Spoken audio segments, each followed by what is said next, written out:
Hey guys, I know it's been a long time in coming. I apologize.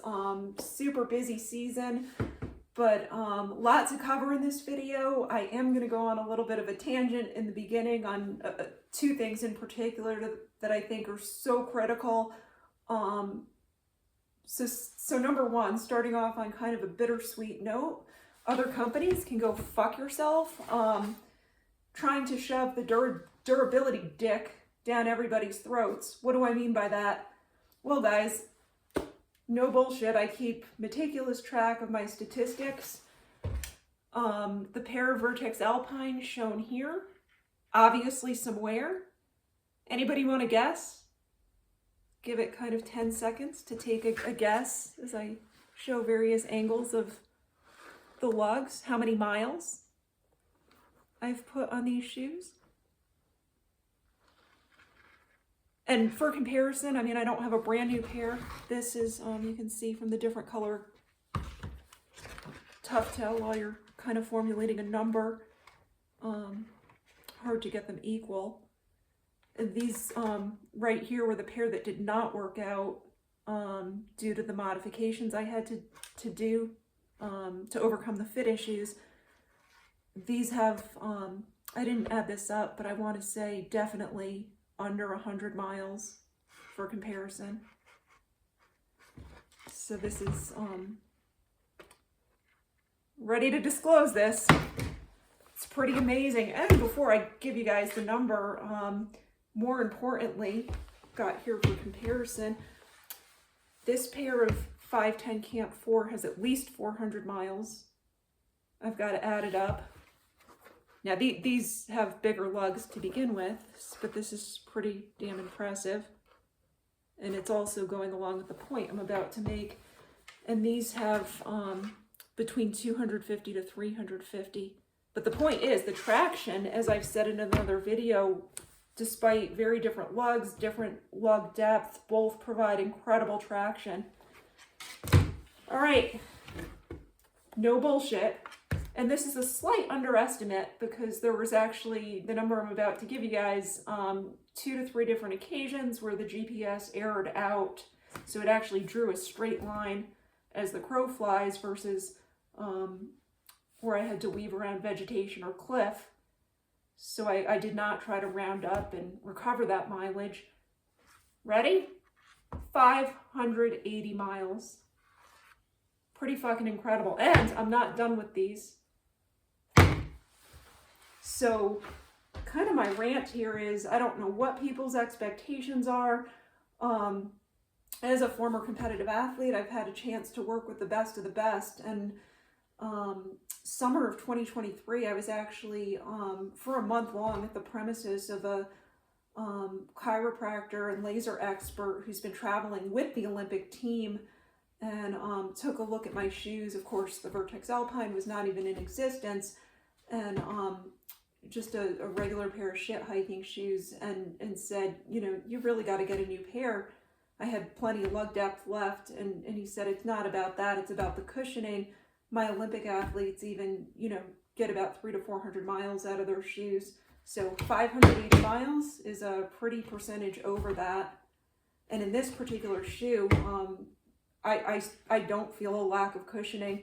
And when I took a peek at this, the smaller size, which, like I said, has under 100 miles, it's pretty mind-blowing because there is quite a difference. It's hard to tell on video. I'm trying to get a fair comparison. If I put them side to side, they're comparing rear and fore lugs, so it's not the best, but I'm trying to illustrate the best I can. That's pretty impressive, and it's just so unfortunate that I've talked with so many approach companies that make approach shoes and hiking shoes. I'm a little sleepy. I've been going really hard this season. And they're just so fucking paranoid about, oh my God, you know, we can't create grippier shoes because the durability. But even with the super sticky rubber of the 510 Camp 4, again, this is over 400 miles, and there's plenty of lug depth. And that's another rant I can go on. What the fuck do you mean by durability? Please clarify that, because as you can see here, the 510 Camp 4s had a notorious issue for separating. This sure as shit ain't making contact with the ground. So that's another thing. And then I'm not a fan of mesh. I respect those that are, but that, you know, durability can refer to the mesh part of the shoe tearing, but you know, these companies, it's just a bullshit excuse for making unsafe shoes. So on that note, transitioning to my next point, the grip. And as I've said in other videos, I did call this shoe out early on. Unfortunately, if someone were to ask me, hey, is the grip adequate? It's not really something I can give a yes, no answer to. There's a big shade of gray here. And here's why.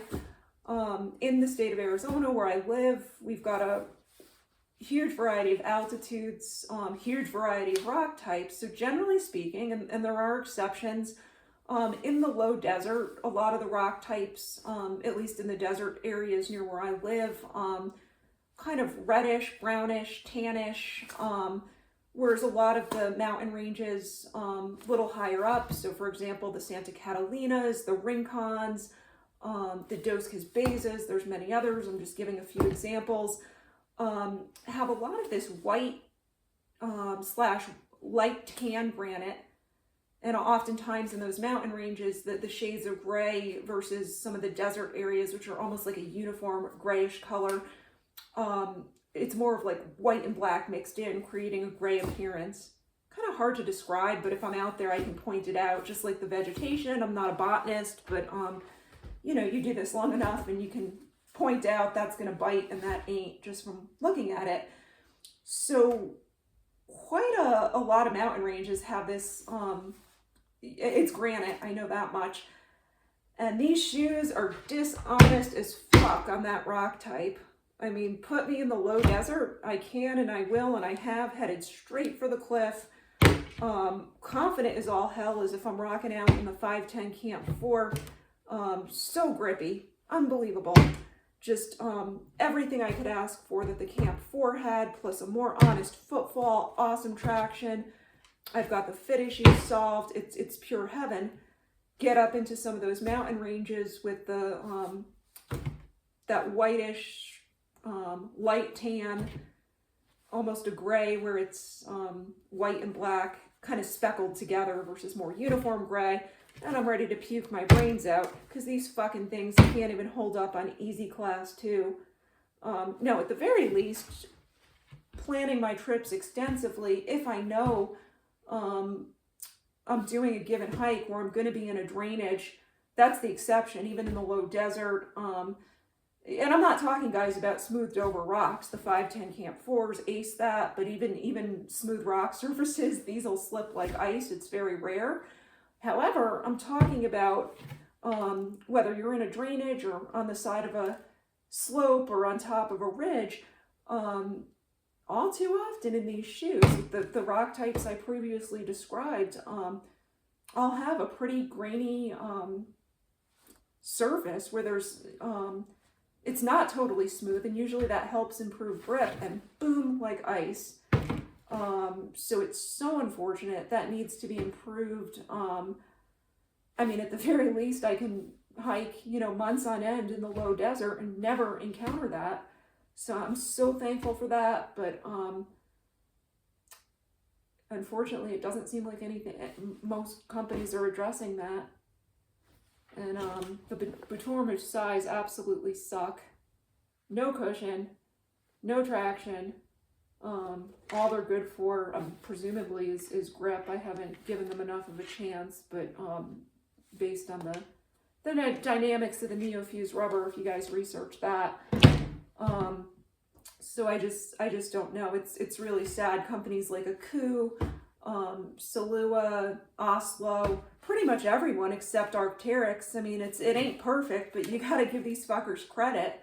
You know, for going out there and putting something grippier than Vibram Mega Grip in their shoes, but that is a pretty significant shortcoming.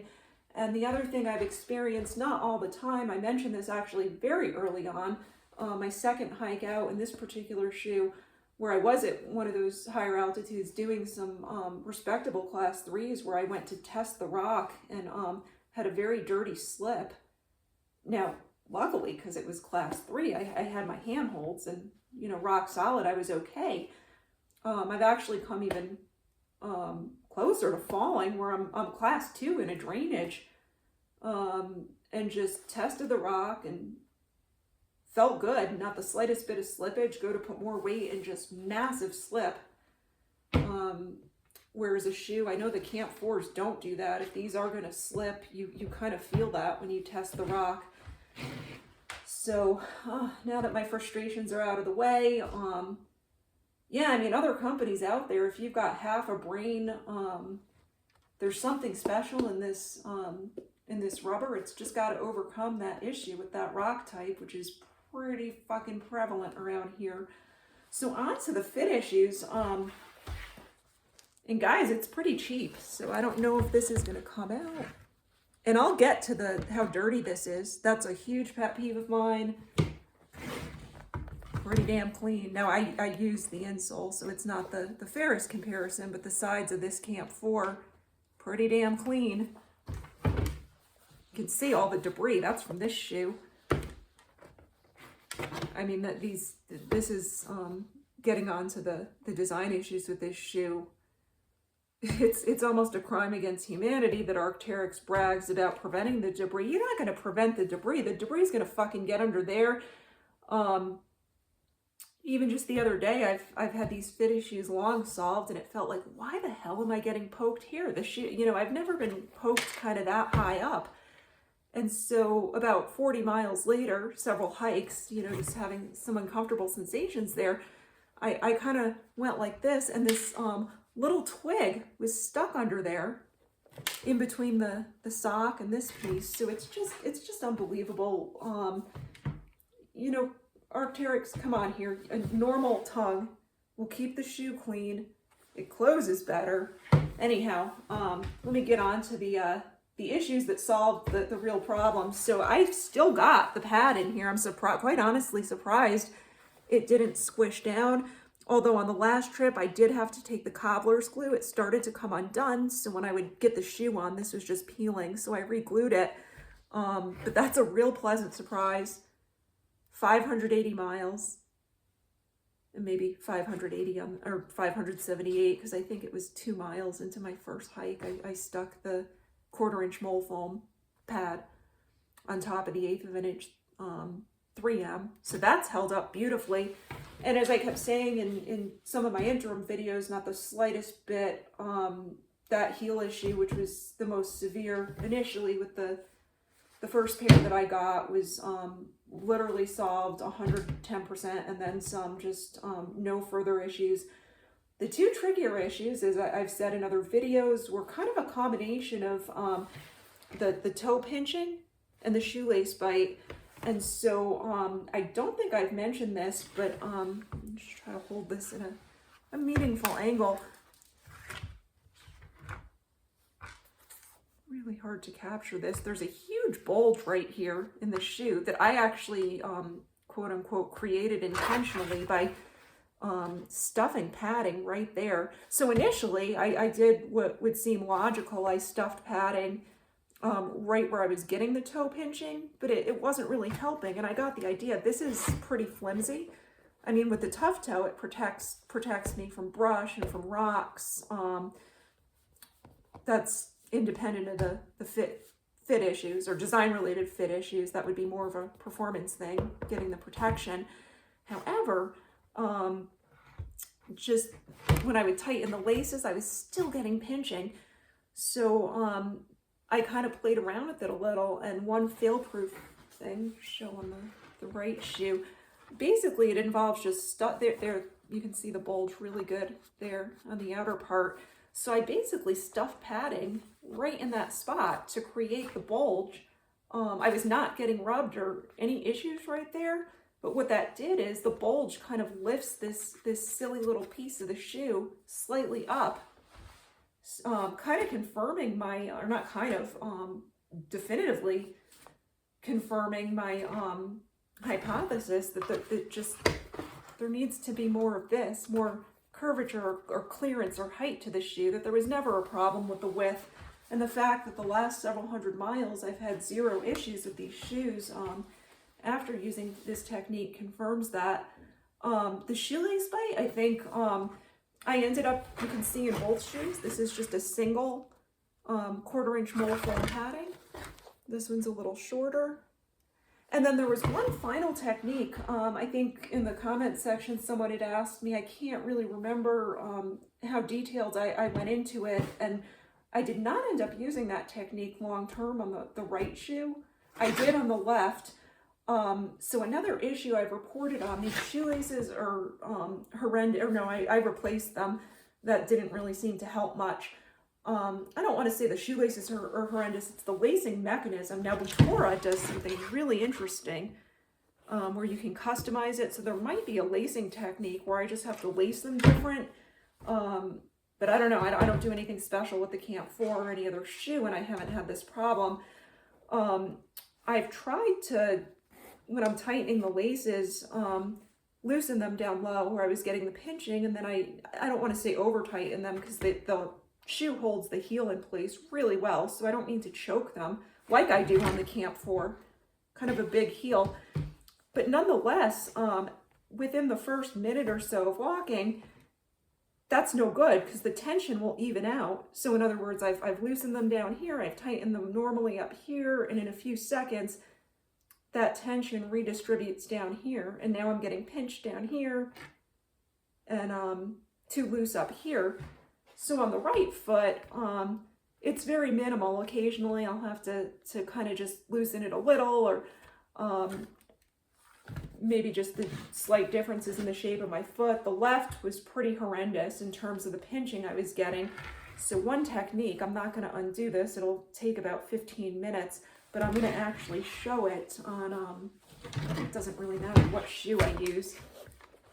I'll actually use the other pair of Vertexes.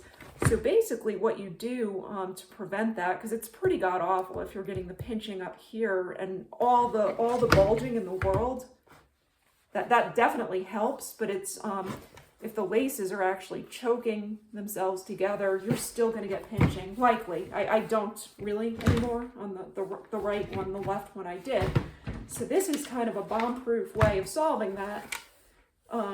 Now, before I get into that, the caveat to this is, because the lacing system's so quirky, if you're prone to shoelace bite, that's the offset on this. Thank God my left foot got used to it. The right foot, the tightness here, my foot eventually got used to that. The pinching was too much. So depending on what your strengths and weaknesses are, how your foot's shaped, at the very least, the two issues kind of go hand in hand. So using the lacing technique I'm about to describe should guarantee relief in the pinky toe area and or the big toe, either one. However, it may create more shoelace bite, and vice versa. If you undo this knot, that's pretty much going to eliminate any shoelace bite, but then the laces will tighten themselves up down low, so you may get the pinching. So I really had to play around with that to kind of get it perfect. And like I said, no special lacing on the right foot. My left foot, this knot's been in here for the past couple hundred miles. So getting down to it, what you do, and I'm not going to be able to demonstrate this with the shoes on my feet, but that's irrelevant. The key thing is here, do this with the shoe on your feet. I'm demonstrating on camera with it off my feet, because it's easier to see that way. So the first step is put the shoes on and walk a few steps if needed. The idea is to avoid the pinching. You want to loosen the shoelaces down here to the desired tension.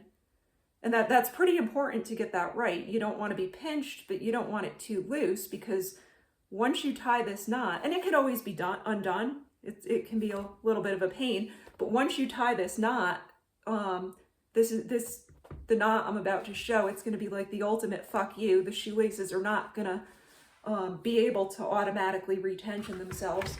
So on that note, and these have a lot more to work with, assuming this is the desired tension I want down here, I utilized the second from top rung. because if I use the top rung, I found that the shoelace bite was a little worse. So this is the rung I'm going to work with. Basically getting enough slack to work with. I'm going to do a little more just to demonstrate. And so you've got these two pieces and you're basically going to double knot it. So there's the first knot, but if I leave it at that, that's just going to come right the hell on undone, trust me, after a few steps likely. And then you just double knot it. And that should not come undone. I've never had it come undone. And I've done this a lot of times because in the beginning, what that does, this fucking lacing system, you then sew up here. Then when you pull like normally before you go to tie your shoes like normal, you can get this last remaining rung.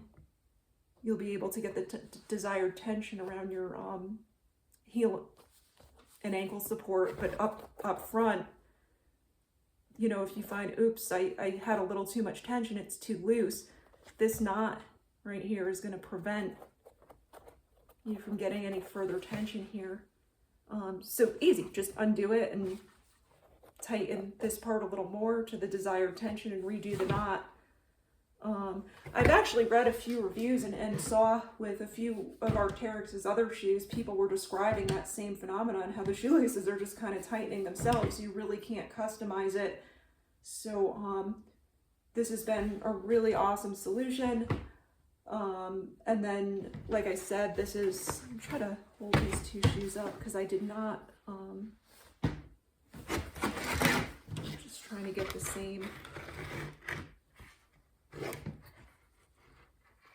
Almost looks bulgy, that's just the tough toe, but I was trying to demonstrate there's a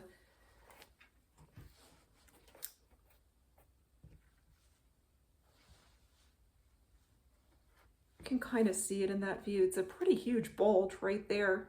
And again, I achieved that by simply stuffing anything I had on hand. I had some cut up PJs, the Dr. Scholl's mole foam works, just I don't want to take it out because, again, with the quirky fit, these are pretty finicky.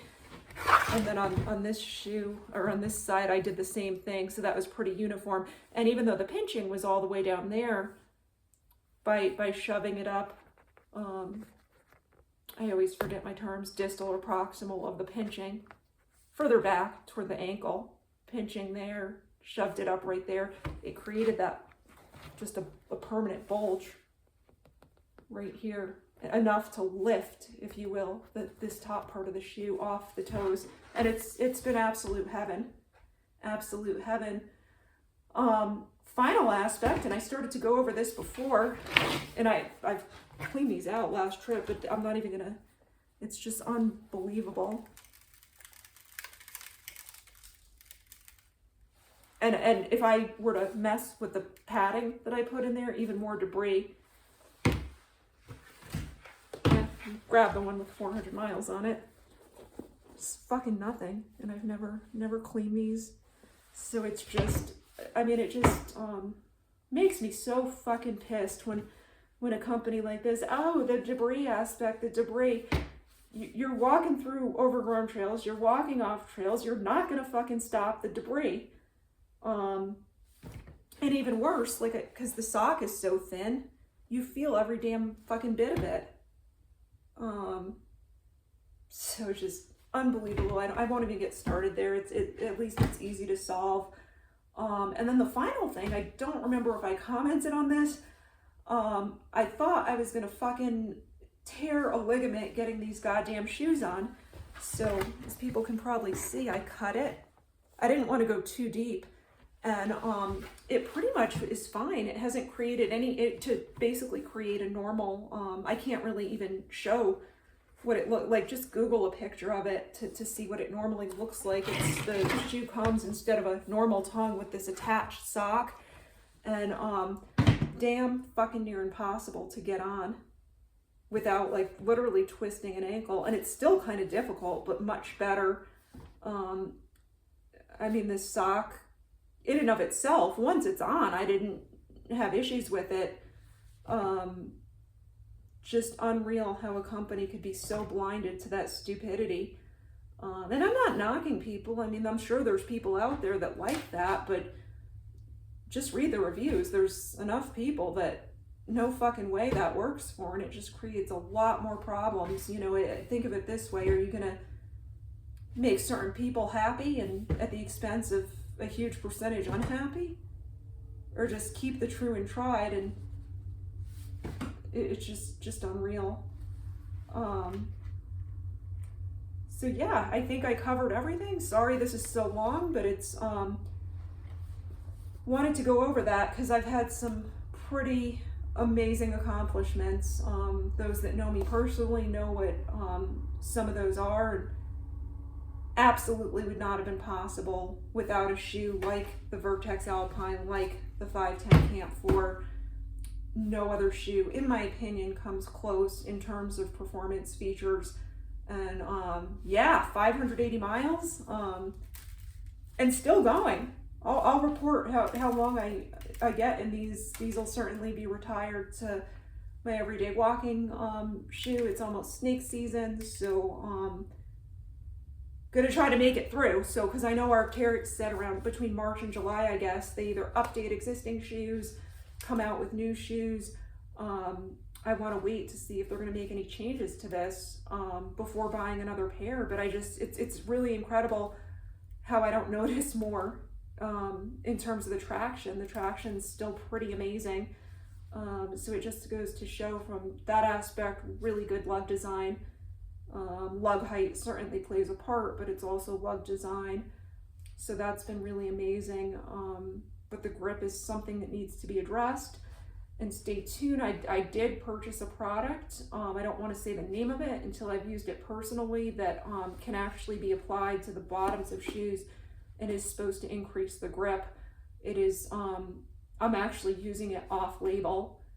So I don't even want to give the name or report on that until I've had a chance to use it. I took it with me on the last trip, but we got a blast of cold. So I ended up hiking low desert. And like I said before, most of the rock type I encounter there, I don't need the extra grip. It's usually in some of those higher altitude mountain ranges.